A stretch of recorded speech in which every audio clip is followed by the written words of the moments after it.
Welcome everyone to the 154 episode of Politically High Tech.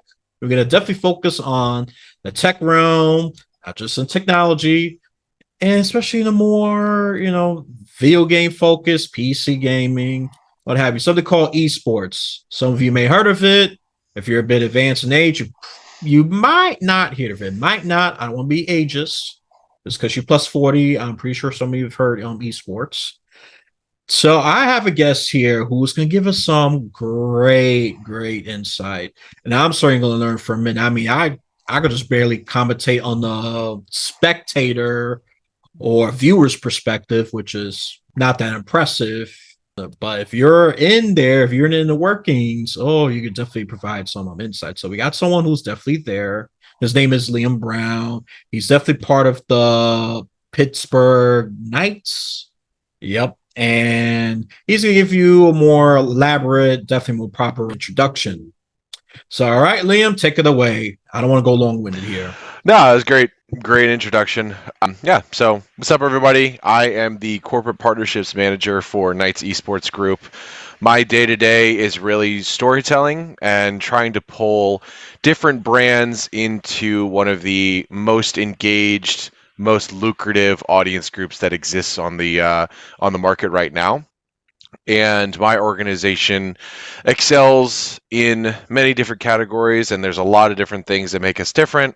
I could go in depth into those, but really excited to be here, and really excited for this conversation. Oh yeah, no, I definitely am, and I could definitely, for me, I'm going to be selfish here. I could definitely take a break from the politics. It's gloomy as hell, to say the least. So I'll just be brutally honest. Proud New Yorker. Yes, it's East Coast oriented, so if the West Coast people feel excluded, oh well. I'm sure some of you listening, and trust me, I have enough Californian guests here, so cry me a river for today, okay? Or you just skip this episode if you want to be a baby about it, So I'm not gonna pamper your emotions here. It's East Coast, all right? East Coast oriented, and we need more East Coast guests. Hey, I said it. All right, before I start making more enemies. So you already described your role. I don't mind you get a little deeper into that. I'm sure people's gonna want to know, especially my younger audience. Yeah, you could really define my role as the either storyteller or the partnerships guy. So you look at the competitive esports space or competitive gaming as a whole, and what is the revenue model? A big driver of esports and really its growth is the different brands that want to be a part of that growth. So who wants to be a part of it? Who are the visionaries, either endemic or non-endemic brands that are trying to find a tie-in to communicate to the younger audience? And they usually will talk to people like me to better facilitate how those conversations are going to go, what goals there are, that sort of thing. My background is in tech, marketing, and not in gaming. I've been a gamer since I was 8 years old, but I took the traditional pathway of education, high school, then college and university, and I came into the esports space not wanting to be a competitive player, not wanting to be a developer or a game designer. I came in with the intention of bringing people together, and that has been my motif for the longest time. I found that the Knights, with the technology development, the events and tournaments management, the entire leagues that we run, and also on the competitive side, I found a real home here, and I found that this was the most logical decision for somebody who wanted to find a career that would allow them to make waves and really make change. So that's a little bit of background on sort of my journey. It kind of toes the edge there. I'd love to dive in more about how I got into space. It's a really weird story, but I'd also love to dive in more about like kind of my organization and I keep saying like what makes it so different, and everybody says that, but Go right ahead. You got the green light. Yeah. Oh, awesome. Okay. But yeah, so Knights Esports, we are one of the few esports organizations with investment from the traditional stick and ball sports. So we are strategic partners with the Steelers and the Pirates, as well as Wiz Khalifa and his Taylor Gang. On the fourth cool name that's really involved in our organization is going to be Riot Games. So for those of you at home, everybody knows Riot Games from League of Legends and Valorant. They're also coming out with Project L in the next coming months, but those are their two larger game titles, and they're really good at making esports specific titles with the freemium model.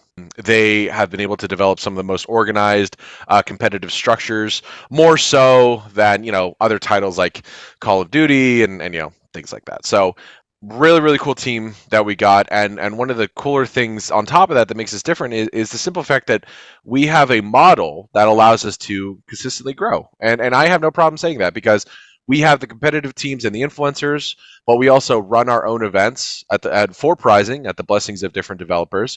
We are facilitating the path to pro environment that doesn't exist in esports and gaming.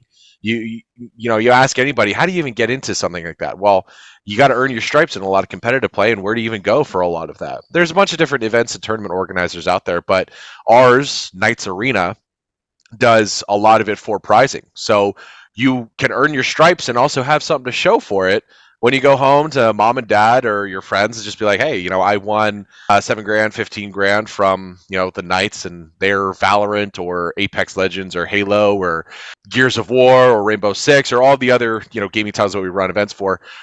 We're also running the professional tier 2 league for Valorant in the form of challengers for all of North America.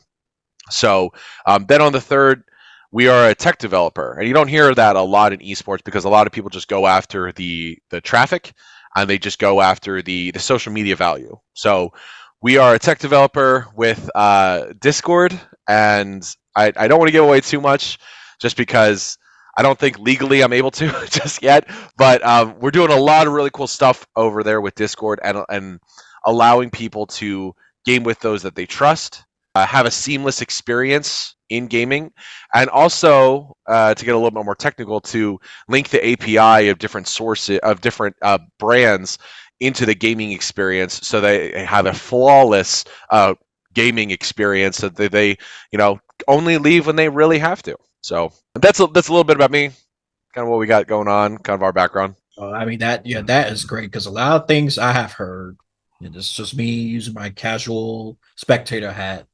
They just go after the price, social media traffic. I said, Mhm. yeah, you're great, but yeah, that's great and all, but and I'm just gonna use a Smite example. That's the only one I feel comfortable in talking Yeah. about. Champions change. Mm. For different teams, whatever. It's okay. This team was great. I forgot one thing was called Enemy. They were great, and then next year they're irrelevant. There's another team Very that good. comes up. Very good example you bring up there. Yeah, and Yeah, and that's adds to esports partnerships in the past have usually been smoke and mirrors. A lot of brands come into the space and they partner with larger brands, and I'm not going to call anybody out.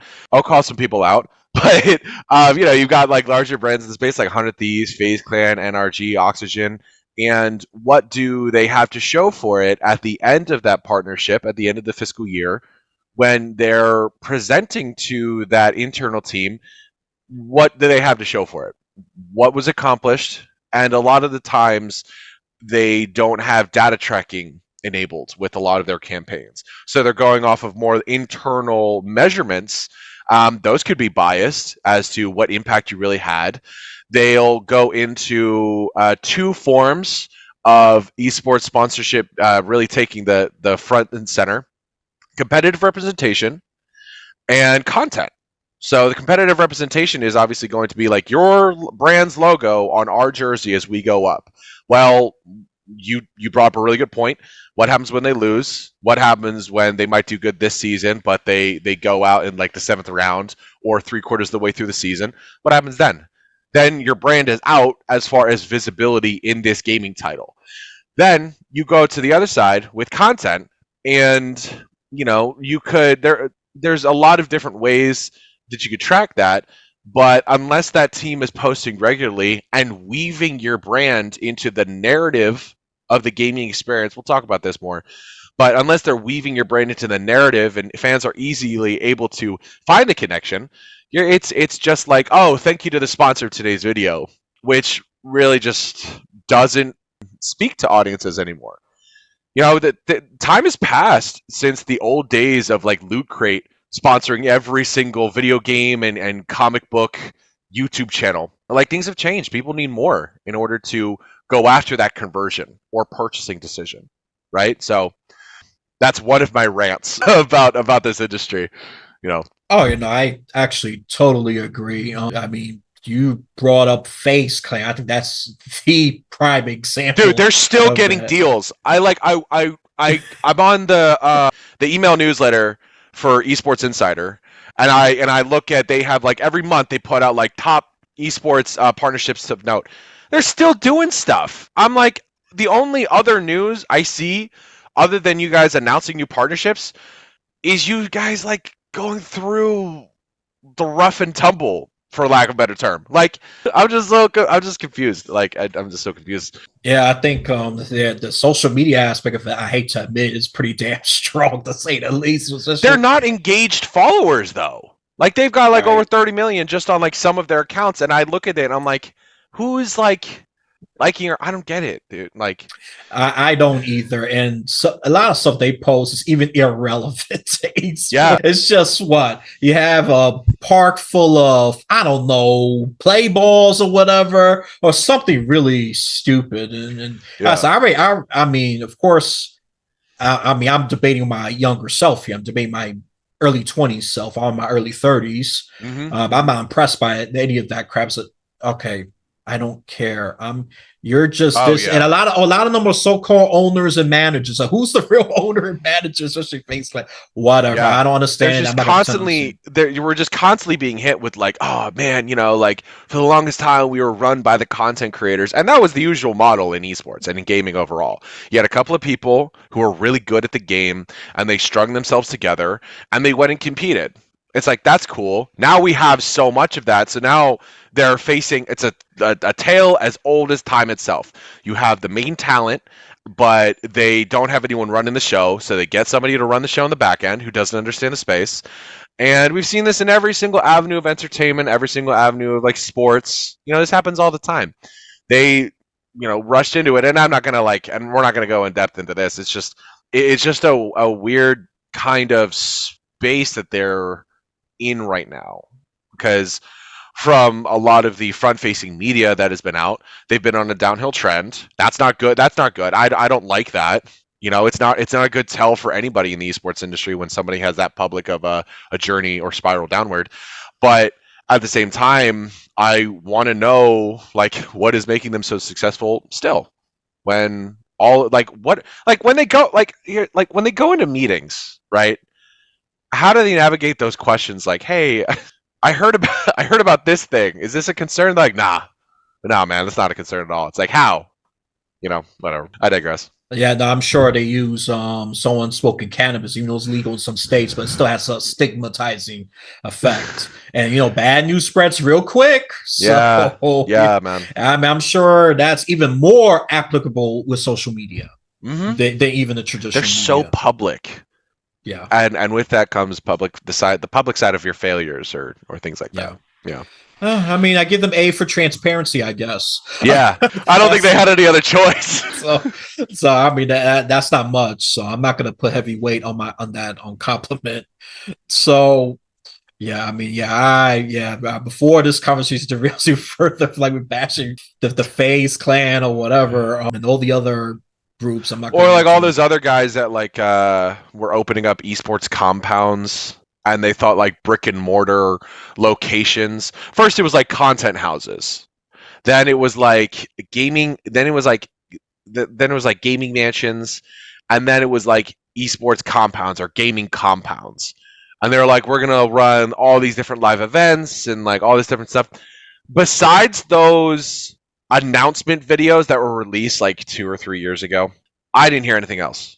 They host photo shoots at the houses. They do some YouTube videos in the houses. But like, is that really worth the investment? Like, was Rocket Mortgage really okay with spending that much money on the 100 Thieves Cash App compound? You know, was Cash App really okay with like how they're invested? Yeah, I don't know.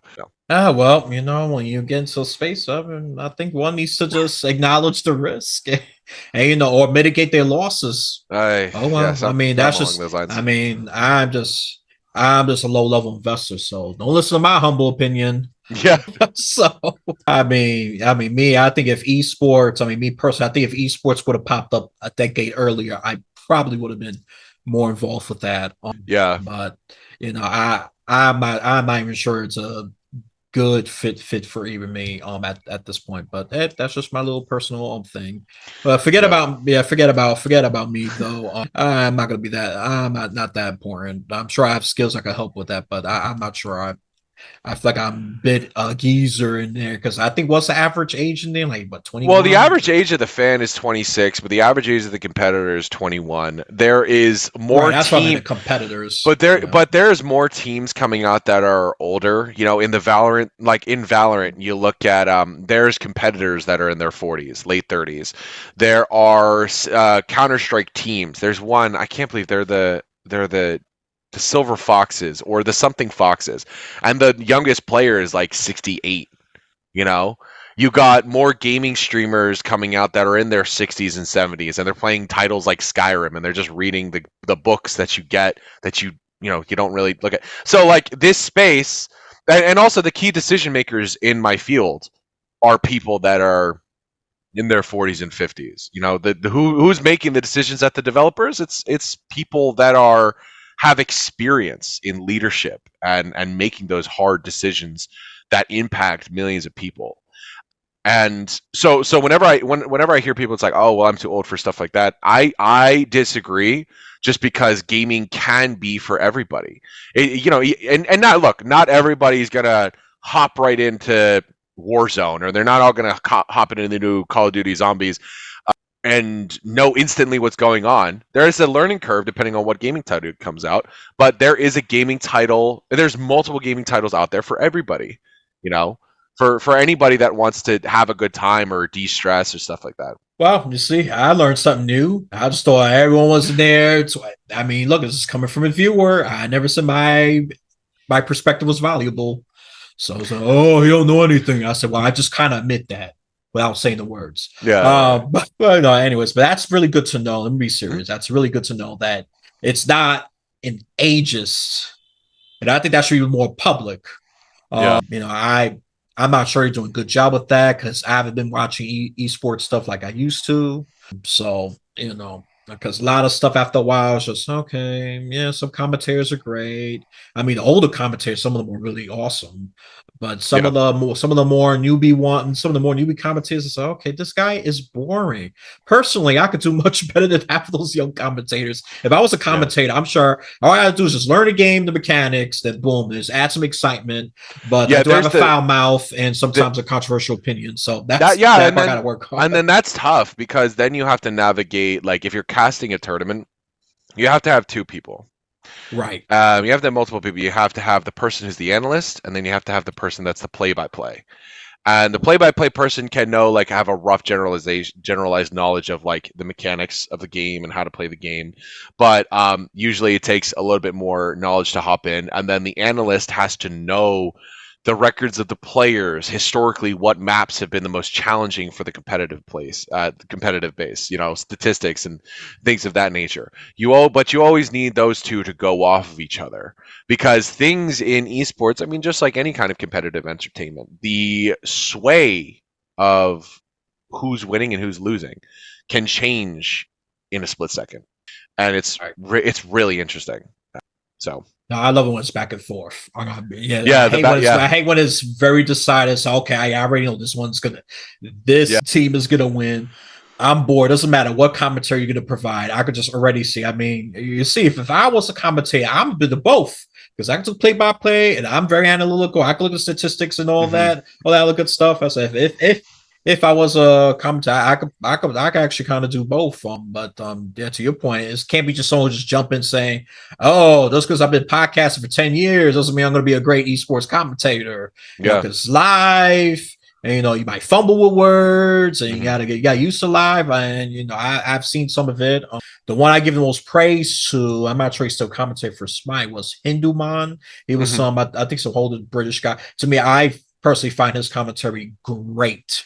And Hmm. he's proud, and I said, "Yeah, you see, that would be more like me if I was commentating when they're trying to correct me." And so, it's, listen, I'm this way. I'm going to say it like that, okay? Yeah. My entrance Tomato, into tomato. All right, piss off. my entrance into a lot of the commentary in the gaming space was with the G4 TV. I don't know if you remember those guys, but all those guys Oh, I over remember those At guys. X Play, yeah. So especially during like E3 when E3 was still happening, they were discussing and interviewing and hyping up or downplaying certain gaming titles, and I think that was really the storytelling aspect on the externally in gaming, like how this how this mechanic or how the new Unreal Engine is going to impact this space. It was put into terms that you could understand. So like Adam and all those guys there, like they did such a great job there. I don't know where any of them are at now. I think some of them migrated over to IGN. That behemoth. God, Yeah. IGN freaks me out, man. Like seriously. So I'm not gonna. I don't really pay attention to them that much. I should, but I kind of don't. Well, I'm calling myself out now. I don't. I mean, yeah. All I know is they're just really humongous as Yeah, a dude. Like company. it's crazy. Like I don't know. I remember when they were just like small and they were small like machinima, and like they just grew. There's just this giant beast. It's like IGN and like WatchMojo.com. They just like are just here, and like I almost try to avoid like videos from them because I'm like I can't keep feeding this beast. I can't. Like like it's just like God. I I just can't do it. understand. Yeah, You know you got these your own communicate skin in this race. Yeah. Yeah, these communication networks, like they have to. I don't know, man. It's tough. It's tough trying to spend my time, my valuable currency of time in the right ways. Oh, definitely. I mean, I think that's a challenge. Even I think 30 and 40-year-olds with social media Hmm. has. I mean, it could be well, not just esports junk. It could be political junk. It could be Hmm. just junk. It could be beauty junk. Whatever the hell it is, whatever niche Oh your yeah. person's into. Yeah, you could just go in the rabbit hole for there. So, but I am well. I am here to talk about social media with the intersection of esports. That's the only relationship. If anything outside of that, it's just okay. I want to get this train back on track, on the right track. Oh man, so you ready to talk about what kind of impact you want to be a unifier, and all of that other stuff, which I think that's admirable. I think a lot of people just in it just for clout, profit, just like traditional media. People for the Yeah. same things there. There's no, I don't think there's much of a difference there. If I'm just gonna use this narrow-minded core thinking, but that's good that you want to make an impact and have brands unite under Pittsburg Pirates and to hell with the other competitors. I don't know, a couple of those. We host our own stuff. Yeah. We take care of our own stuff. You think these Yeah. other teams could do that? It's kind of like like why would you sponsor a team when you can run the whole league, or why just sponsor a team when you could run the events yourself? And that's kind of like the turnkey solutions. I call us a full like I come from being groomed to be part of the agency culture, like in marketing. So you hear a lot of these marketing agencies talk about how they are full stack this or full stack like representation or full stack developers. I consider us a full stack esports organization because we're able to take any brand within reason. It's not like Caterpillar construction equipment. Like we can take pretty much any brand that is consumer facing or in some cases business focused, and we can put them at every level of the gaming experience and touch the hardcore esports enthusiasts, the avid gamers, and also just the average gamer themselves. And I think that's really cool because we stand uniquely suited to diversify any brand's approach to the 18 to 35 high income cord cutting ad blocking college educated audience that we're really a part of and that we represent, and I think that's pretty cool because I again bringing people together is like my biggest focus. And I think that if a lot of brands want to survive in the current marketplace, they have to find new ways to incorporate. The base level is going to be your social media strategy, like going in and finding what like short form, long form, where you're putting your ad spend. But even more than that, why would you put resources towards that when there's like other things that you could do? And I'm not saying like esports and gaming is like the be all end all. I'm biased and I think that it can help a lot. But, I understand it's not everybody's focus. Should it be? Yes. It should be, but Yeah, there you go. Be on the shade of the biases. I'm pretty biased myself. Yeah. I already exposed it with I'm kind of not the human beings, but I am just anti FaZe Clan and all of that other stuff. Even though they got great players and all of that, but Yeah. I really don't give a rat's ass what they do.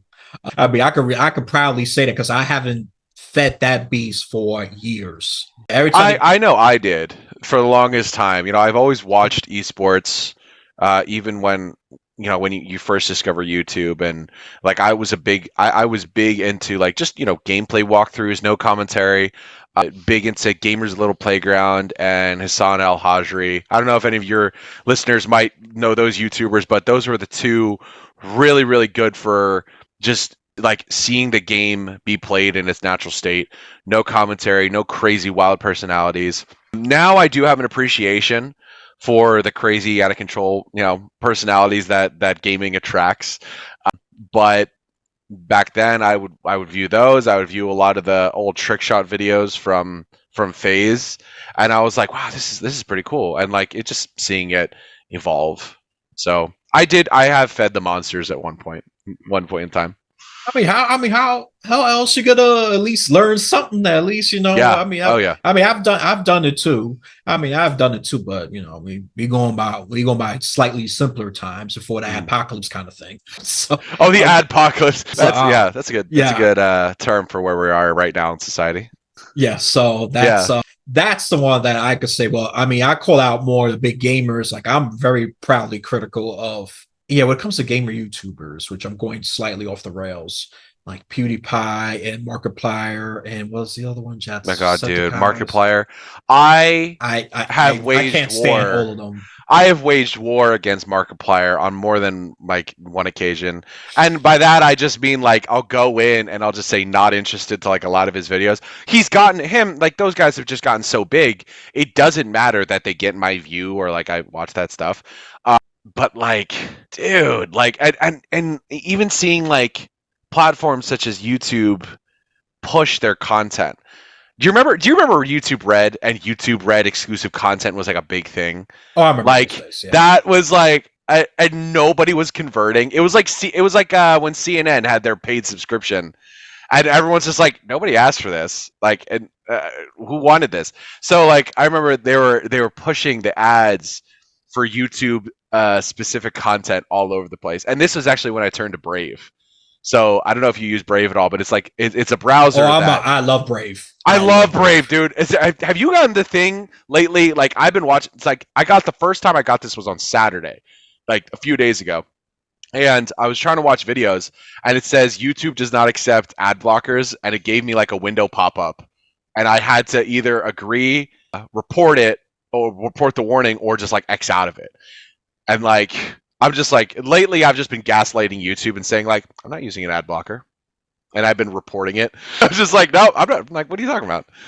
I've talked with the CEO and like all the crew over at Brave, and they're just like yeah, dude, like we just got sick and tired of it, and we just wanted to make it so that people could get back to all the cool stuff that they wanted to, because it doesn't just work on YouTube, it also works on like you try to look up news articles and it like filters out all the crap. Like it's awesome. But I'm not paid by them, by the way. I know those guys. Same here, even though I've been using them for freaking 2 years now. Yeah, man. I'm an experienced, proud Brave user. You should check it out.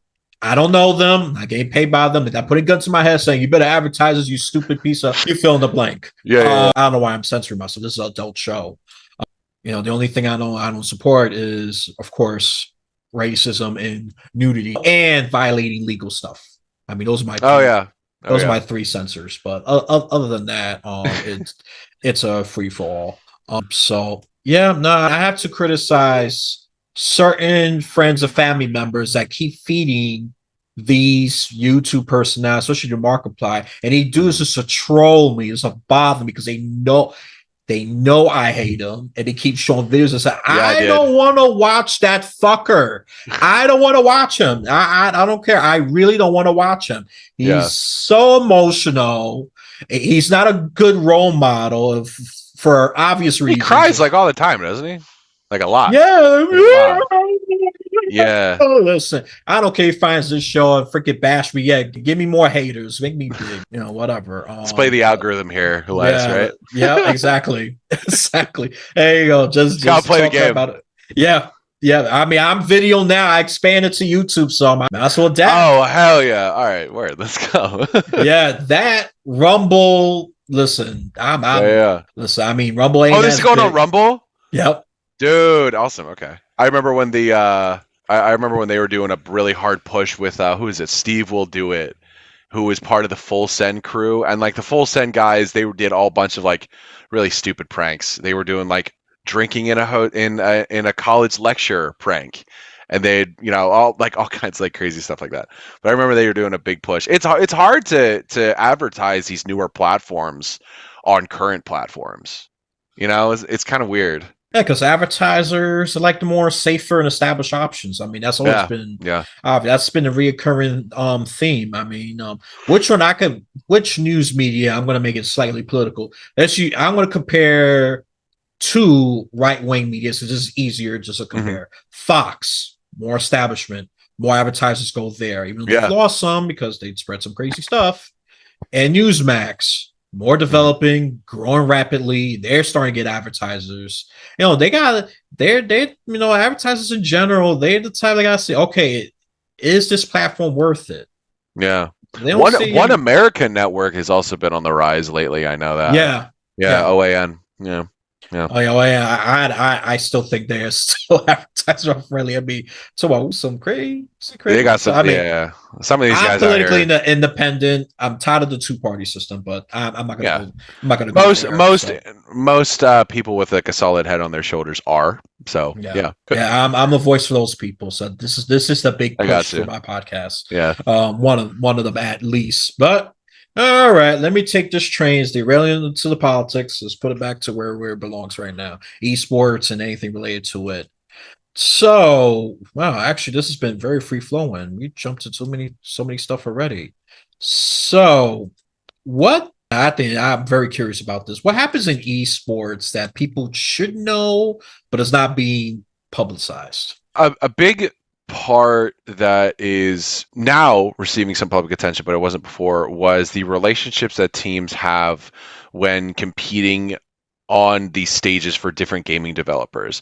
So if they're not like teams based off of their social following or how big they are as an organization are seen by the developers as advertising when they go to compete. Hopefully your fans are going to be viewing you playing League of Legends or Call of Duty, and they're going to look at our other gaming titles, or they themselves are going to go and play our gaming title and become avid fans as a whole, because once they see what the pros are doing, they want to emulate that at home with their own friends, right? So at the base level, a lot of people overlook that. So the teams try to have some semblance of power in the negotiations that go on between the developers and them as an entity. Now, currently, I know that not a lot of teams have a lot of power, like when going into these conversations. So it's kind of like towing that balance and really trying. That's why a lot of them have like geared towards content and doing and picking up multiple teams in multiple different esports titles so that they're able to better spread themselves as an organization. So we've seen some of them even get into what is it, like the some like Cloud9. Cloud9 had a Cloud9 University, and I was actually part of their Discord, and it was like so they could, for the collegiate audience and the collegiate esports audience, they could go in and run events for them and educate people on how but they could educate the collegiate audience, and it's like the pros are telling you what to do. Now, I was part of their Discord, And I can tell you it was very inactive. So we're seeing a lot of different esports teams try to diversify their approach to audience engagement, and some of them are either not diverting enough resources, or they're like not putting their full foot forward when going into that approach. So I think that there's that, and then a lot of teams are constantly going back and forth with talent. So talent want to be paid their worth. So a lot of independent influencers will belong to an agency and get contracted out by these different esports teams and different brands to say, "Hey, I will shout you guys out during my stream. It's going to cost this much for this amount of time for this amount of viewers. Or if you want me to come out, this is how much my fee is." And it's a lot like any kind of talent management, but it's cool seeing that intersection in esports and gaming overall, because you see a lot of these larger entities come out to play, as it were, like these agencies that represent multiple different influencers. So I think people don't understand the legal battles that go on between the teams and their talent, or the teams and the developers. People don't really like. Why would they, though? Right? Like it's like why would I just like follow this story or something like that if it's even being publicized in the first place? Esports journalism doesn't really follow a lot of that stuff because it's not. I don't know. I guess it's just not as interesting as people would deem it to be. Yeah, and if I'm correct, I think the certain audience will probably won't be as interested. If it's traditional audience, man, just compare that again. Oh, they want to be interested. So, oh, should we even trust that guy? Oh, why is there legal trouble? They will want to know. Yeah. What's the controversy here? Why is there a controversy? Right. Why is this considered negative press? Yeah. So. Yeah, no, exactly. So, yeah, I mean, I was kind of guessing. So I'm sure they probably have these kind of battles. I mean, I'm going to use a smite again. I remember there were some players I even go over to other teams. Yep. I said, wait a minute, I know this one. I know this one. Especially I used to watch at least, I think, 4 years worth of their esports, especially the tournament, the grand tournament. Yeah. So, it's like the Super Bowl of their yeah. I think it was the World Championship, but I forgot the exact title, but I used to get into that stuff. And I said, wait a minute.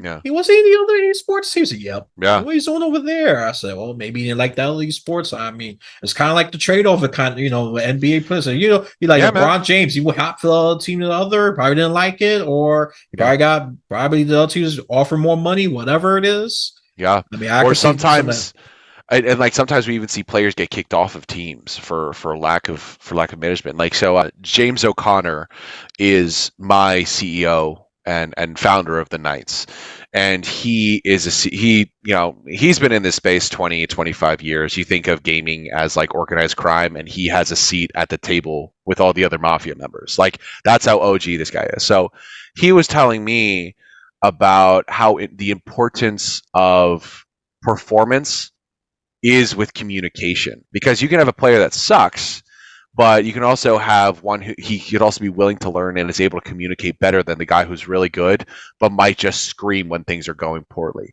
They're going to let that guy go, and they're going to take on the guy who's a better communicator, because that person is able to be coached into a winning player and a winning support in that team. So and this is a guy who coached the first North American team in Counter-Strike Global Offensive to the World Championships, and he did like two or four times, right? So this is a guy who knows his stuff, and he's telling me that. So being someone who is coachable and being able to communicate are probably two of the biggest things when you're going in to interview at a competitive esports organization. Besides, obviously, your aim lab score, KD ratio, movement, aim, like all these different other factors that go in, like your skill at the game and title in question, obviously. But they're gonna look at like a bunch of other teams, because they want to bring on someone who's going to be adding to the game and adding to their team and their roster, as opposed to just trying to be an asset that is in the pursuit of their own self-interest. And that's just with a lot of jobs as well outside of esports. Be coachable, great communication, learning slash Oh mastering yeah. the soft skills. Yep. So definitely that makes total sense. It's not just being really good in the games. I imagine it has to be a little more than that because there could be people that's really great in the game, but maybe as a happy trick of temper, Yeah. get pissed off. I was fuck off to the leader. Oh, that's not going to go very Yeah. well. Yeah. And That's and for sure. if that's your personality, dude, then you got to stick with like gaming titles where you compete just on your own, or you got to stick with like something else because you got to check that ego at the door, and you have to do so much like relationship management afterwards if you have those outbursts, because all it takes is like one slip up, one like bad statement, and we've seen in the culture that exists that like that person is now seen as a pariah in the space, you know, that Yeah. like there's just things you don't walk away from, so Yeah, yeah, no, definitely. I think I used to watch Mortal Kombat tournament. I'm a pretty big yep. Mortal Kombat fan. I remember there was one fight I remember. It was between two individuals. Sonic Fox, really great, really awesome, versus Perfect Legend. Used to be great, very irrelevant.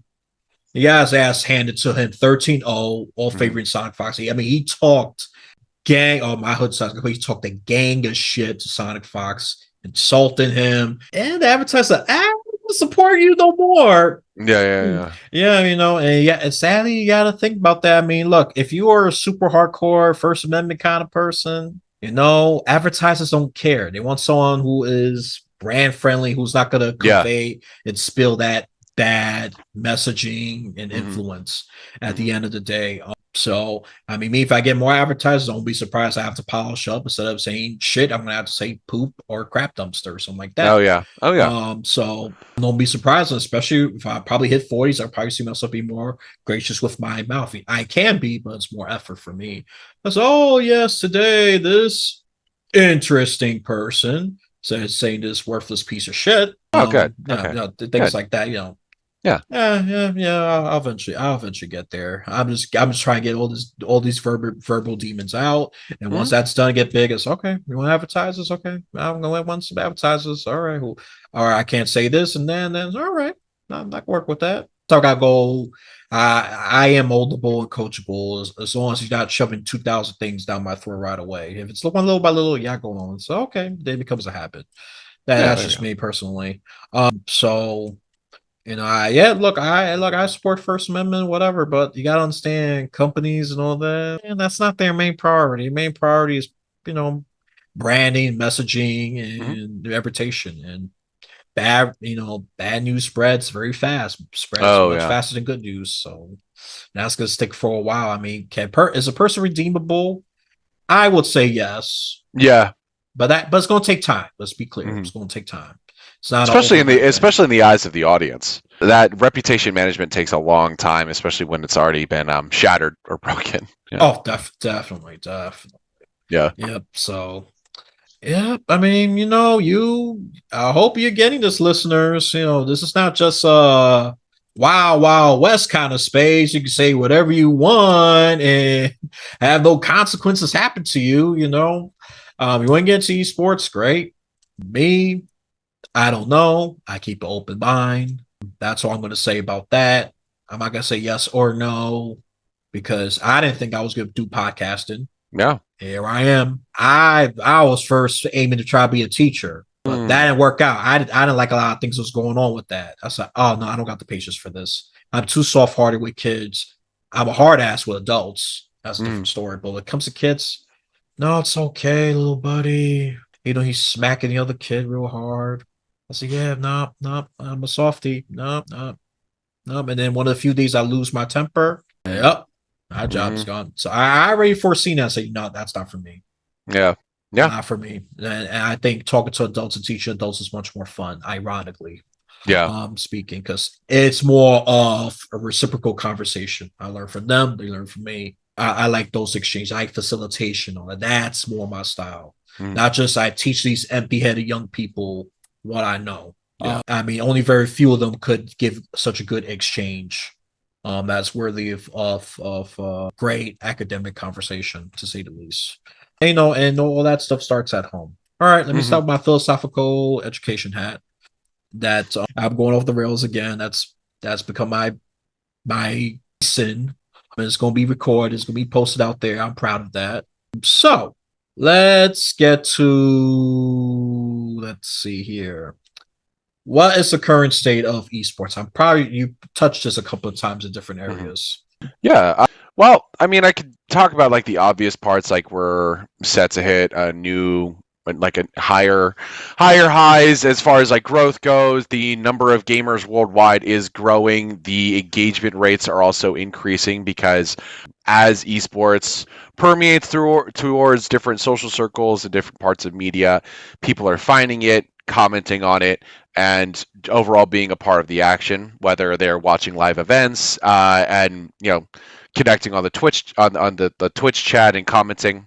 And I think that's like one of the more obvious ones. But what I like to go is I like to go a little bit deeper, and I like to see what brands are doing in a rising vertical such as esports. And esports kind of gets lumped in with like Web3 and like metaverse and like all kinds of other stuff. And there's a lot of brands, endemic or non endemic, that are going to have point people on those things. So what I'm seeing is that there's more and more people being hired on or brought into different companies as the gaming person or the metaverse person or the person that handles a lot of these new tech focused projects. Now I think that's really good. However, I think due to bandwidth, one person can only manage or take in so much as it pertains to their team, and trying to foresee the growth and the opportunity that exists in one industry. I can also see that there's a lot more private equity groups and investment firms investing in esports, which is a really, really good teller of growth in any industry.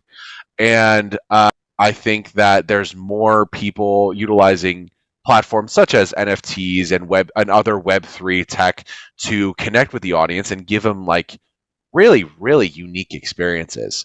With like take Fortnite's creative mode, for instance, and we're seeing brands on behalf of esports teams develop their own virtual metaverse spaces where everybody can go in and have like a fun time. Those sandbox experiences such as Roblox, Minecraft, Fortnite, they are now being utilized by brands to connect with that audience again. So I think when we look at those, obviously, my sector's in a trajectory for growth, but I still believe that there's a lot of good work to be done.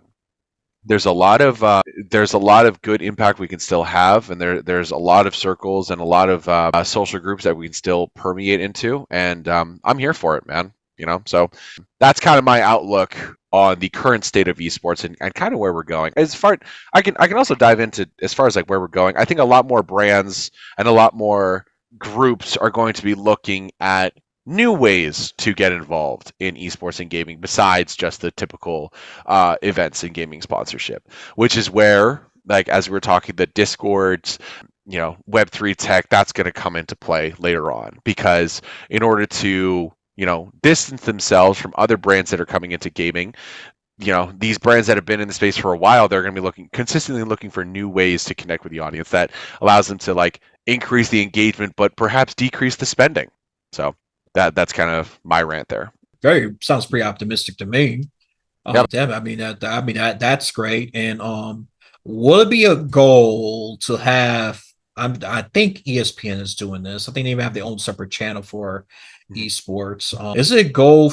Have your corporation got in contact with esports just to air some of this stuff, or so you mean like ESPN, yeah, and like some of ESPN, these yeah. more traditional media channels?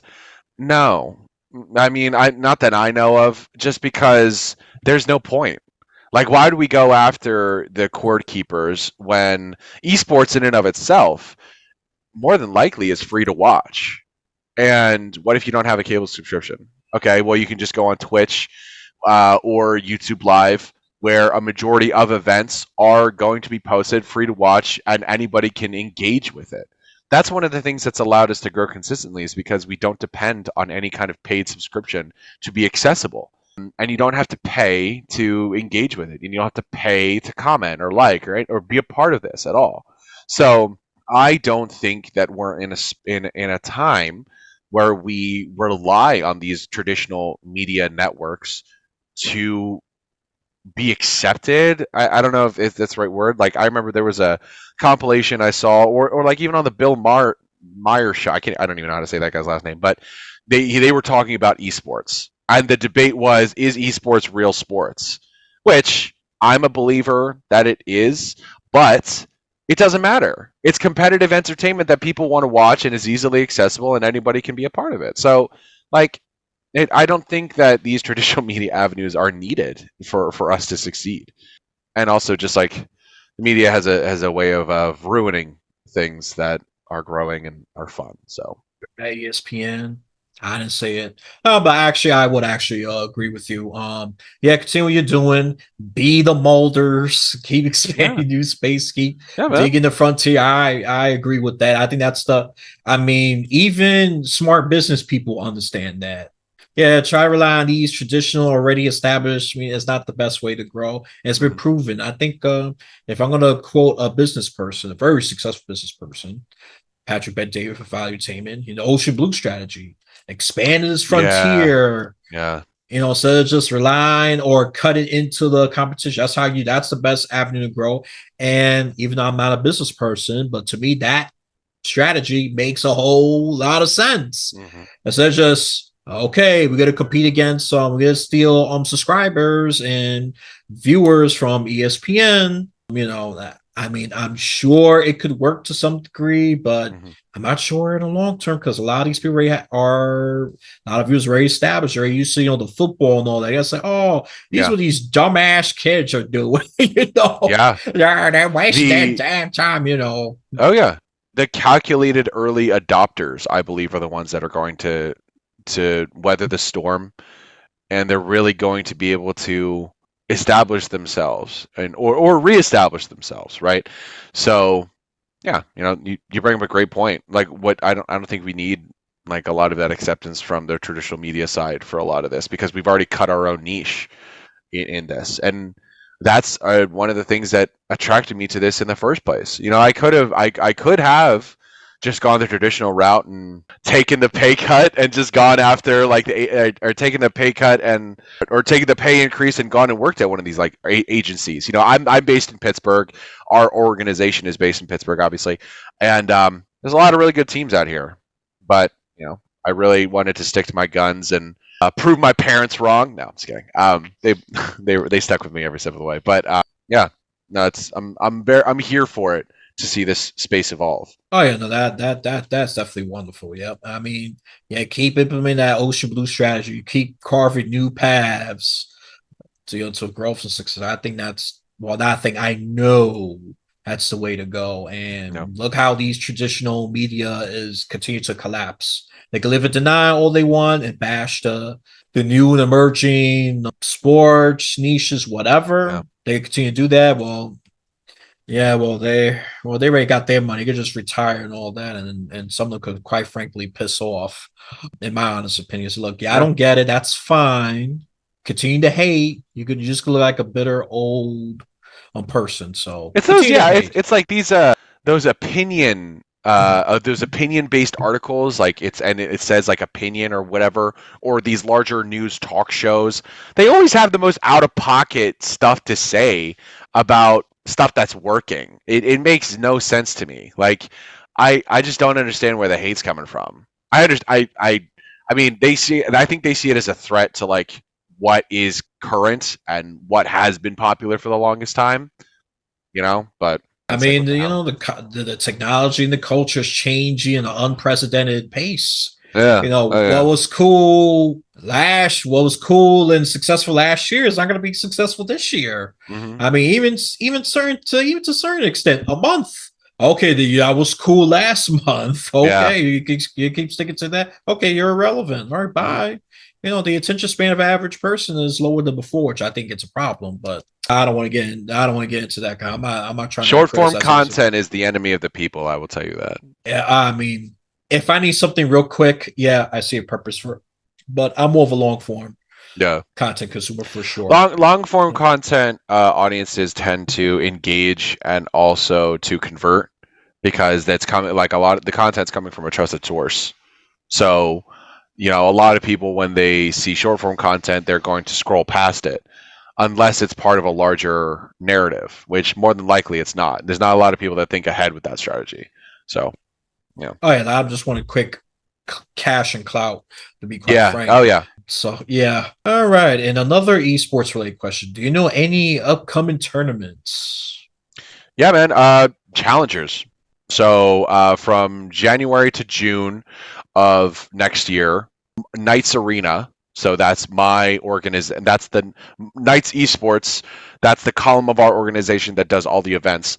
Knights Arena is going to be running the Valorant North American Challengers League on behalf of Riot Games.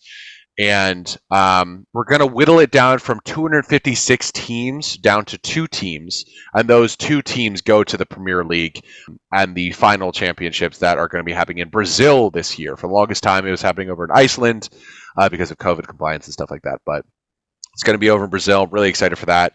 I think that was one of the bigger things to talk about because directly after is going to be Ascension and then the qualifiers for 2025. So the 2025 season is going to be starting in September and going until December.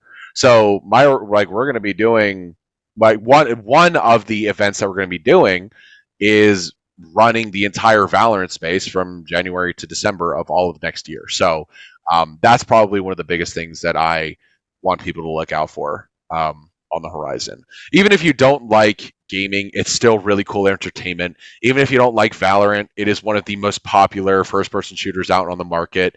And if you don't know anything about esports, it's competitive entertainment that is exciting because I know how much work we put in to get the right casters for this event, who are going to make it seem more fun than it actually is. No, just kidding. But they know what they're talking about, so they're able to pull you in. So really excited. And on the brand side, these guys are getting a CPM of like $1. Like it's insane the reach that is at their fingertips. Like when they be a part of this, it really makes me feel good inside because I know that the projects I'm being a part of actually work and they're actually doing stuff. So that's probably the biggest thing. Yeah, you're seeing visible and even tangible impact instead of just saying, "Oh yeah, I think so." Or sure, just try to put a positive front, and so people can see like I can, because I just don't pay attention to what you say. Even the body language and all that does matter.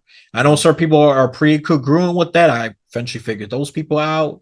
Yeah. And I used to have that problem personally. I didn't. My nonverbal communication was not always on point until someone brought that to my attention. Now I see why people are confused.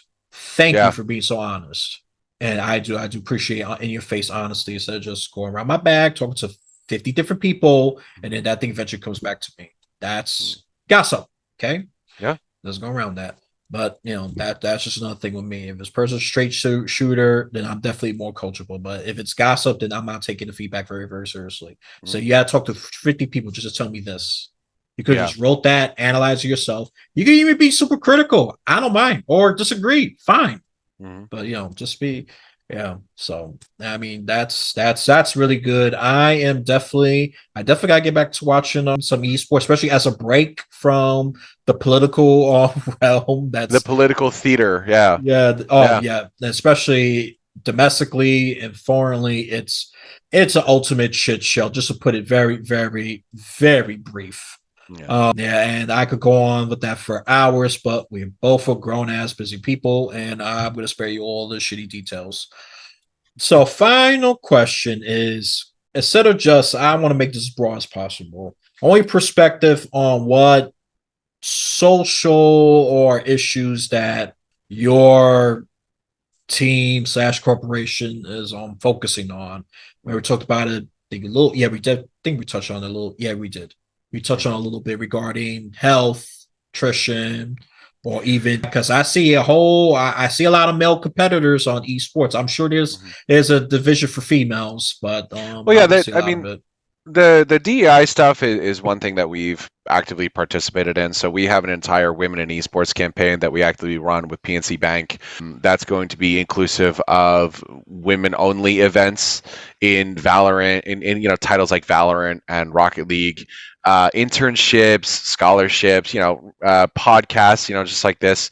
We do a lot of stuff there because my experience in gaming is going to be different than that of somebody else, and we just want to make sure that that experience is overall positive in the space. So one of the biggest reasons for the lack of representation of women on the competitive stage is just simply because there wasn't really a path to pro environment that existed for women in gaming, and also like a lot of the times women were either pushed out or they just didn't really pick up a gaming console as a pastime. And look, there's nothing wrong with that. We're not trying to force gaming down women's throats. We just want to make sure, like, hey, this is a thing and it's a lot of fun. And if you want to be a part of it, here's the path that you can go down. And that's really it. Making sure that everybody has a fun time in all this. Another really cool thing that my organization is taking a look at is the inclusion of health and wellness in the gaming and esports space. So when you want to look at overall performance in the game, one of the easiest ways to bring up your performance is going to be looking at all of the different things that impact your brain cognition, or how fast your brain treating it like a muscle, and like fast twitch muscle fibers and how it's firing and how your neurons are firing.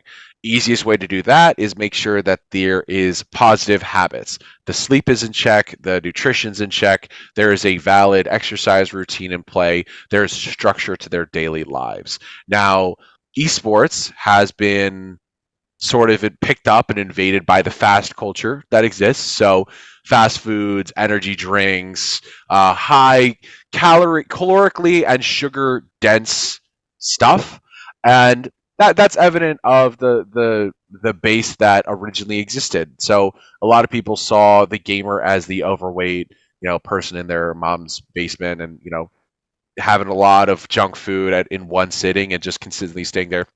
That is not what is representative of reality anymore, and we're looking to change that. So when we're approaching conversations with brands, we vet a lot of the different brands that we're talking to.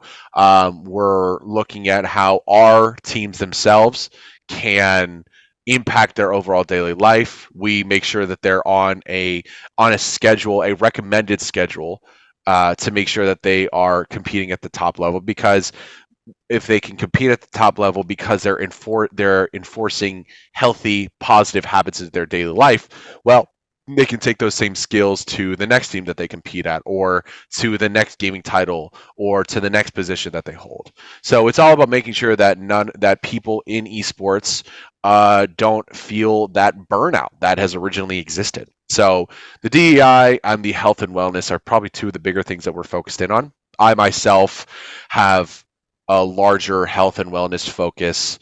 And that's what I brought to the Knights as a whole. So those are probably two of the bigger issues I think that really exist. And look, we've had some like really cool, forays into the health and wellness space from different brands and from different esports organizations, but it's only a fraction of what has originally been gifted to the energy drink companies and the fast food companies. So really trying to level the playing field there, make sure that the people that are coming into the space or being influenced by the space are being pushed in the right direction. So yeah. That is phenomenal stuff. You see, it's not just an obese, fat, nerdy guy Mm-hmm. sport. And no, I see a lot of the esport players. The vast majority of them are at least lean, scrawny, and even Yeah. some of them are freaking built. I said, I Yeah. don't think you need that much muscles now, but okay, that's your life. It definitely developing the body and the optimization of the self. It definitely helps to reinforce good posture, representing the team in these interviews, because like once they build the body, they have a greater confidence level, so they're able to take that to their communication on the field, on or in the game, when they're going into player contract negotiations, when they're going into communication with just their team members as a whole. The betterment of the self from the physical standpoint has been shown to psychologically improve your performance in all aspects. So like you might think, hey man, like why do you have to hit bench and squat and deadlift and curls and like all these other like weight exercises or something like that? It's like, well, if it makes them feel better and if it pushes them, then that should be the focus. So I think you bring up a really good point. Like, why do you need all that? It's like, well, if it positively impacts them when they're up on the stage, like I'm all for it. You know? I mean, that's just me trying to be critical with the excesses, to be quite frank. But that is a very good point. That is an excellent point. It's a logical and coherent point. Yeah, if that helps them psychologically, I mean, they are interconnected. It's Yeah. not just the body and the brain are separate; they are interconnected. I mean, go back to anatomy class if you forgot that, people. Okay, let me stop being a snob for a second. Yeah, because no, some of the stupidity you hear, I just get so fed up with it. Just about every it's social media. Social media has turned me to a grumpy person sometimes. I get that. I get that. Especially stuff that posts. I mean, everybody's just posting based on emotion and not just thinking very clearly. And not that I've been guilty of doing that, especially my youngest. I've been guilty of doing that, trying to fake, just trying to get a W in. And after I self-reflect, said, wow, oh my God, I am devolving and not being up. I'm being no better than that person. Okay, I got to get it together. Yeah. Take the high road. I've definitely got better at that. I'm talking to more like my 20-some-year-old self.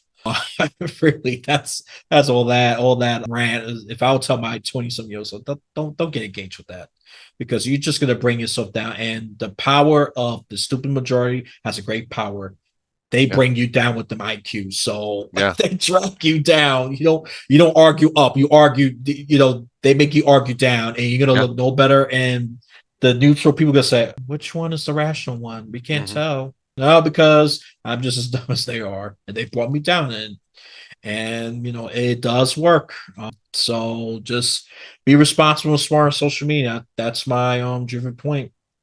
And this is definitely geared towards my younger audience, or the inspiring esport person who is somewhat advanced in their age, but still got that heart. That's been that spark. I mean, that has been tapped. Yet, this is for you. Not gonna get that much politics for me, because trust me, go to other episodes for that. Or random content, which I do talk about health and all that, and I am exercising myself, so more often because it's needed. And then let's just say if I didn't start now, I would get the same health issues that some of my family members have gotten, because we don't prioritize health. Yeah. Also in Buffalo Gold, especially being a native New Yorker, don't pay attention to all that. It's just you just go without. Yeah, but you guys got Equinox out there, so yeah. Well, people's not willing to pay for that. Love that place, guy. The place is awesome. Listen, I ain't gonna promote Equinox. You could do that. I ain't gonna do that, but I'm a big proponent of finding a gym or a facility that speaks best to you. And like, to me, I've never had a gym that I really am like, oh, this is like the best one ever. I've never had that. I recently hopped on Active and Fit Direct, which I don't know if you know. It's like it goes through every insurance in America. It's like $30 a month, and you can have any gym you want. I currently I pay $30 a month, and I have like Crunch, Planet Fitness, LA Fitness, and Powerhouse. You guys have a really good powerhouse out there named Bev's Gym, which is the mecca of the East Coast. And we talk about East Coast versus West Coast, and that's definitely one of the best gyms in America. Take that, Cali. Okay. Yeah. You get it. Yeah. No. Yeah. Believe me, I think the Californians has evaded this podcast long enough. I had to fight back. So where's my East Coast people? Where's my Floridians? Where's my Carolinas? Come on, people. I have Maine, Yeah, come on, Maine, Vermont. Even though I don't get along with Massachusetts people, come on. But that's my playful confrontation side. It's playful. Don't take me that seriously. America, we gotta be united. Even though we are not, for a lot of reasons, especially in the political realm, it's super obvious. But hey, I like to fool around sometimes, and it keeps my sanity in check. Yeah, it preserves my sanity. All right, enough self plug in this podcast. Check Liam out. All right, it's your self plugging shameless moment.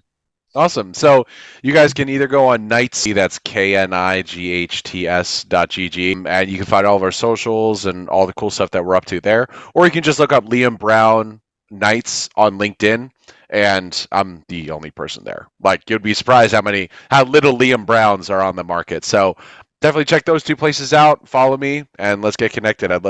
Let's change this thing together. I'm on YouTube, I'm on Rumble, I'm on Facebook, of course, and I'm gonna eventually expand to Instagram with the short clips, and that's gonna be retroactive ones, just promote various episodes, including this one, by the way. I won't be surprised AI could at least find 5 to 6 moments. That's probably the high end, probably the low end is probably like 2 or 3. Or I'm just gonna have to find some that I think it's really, really worth it.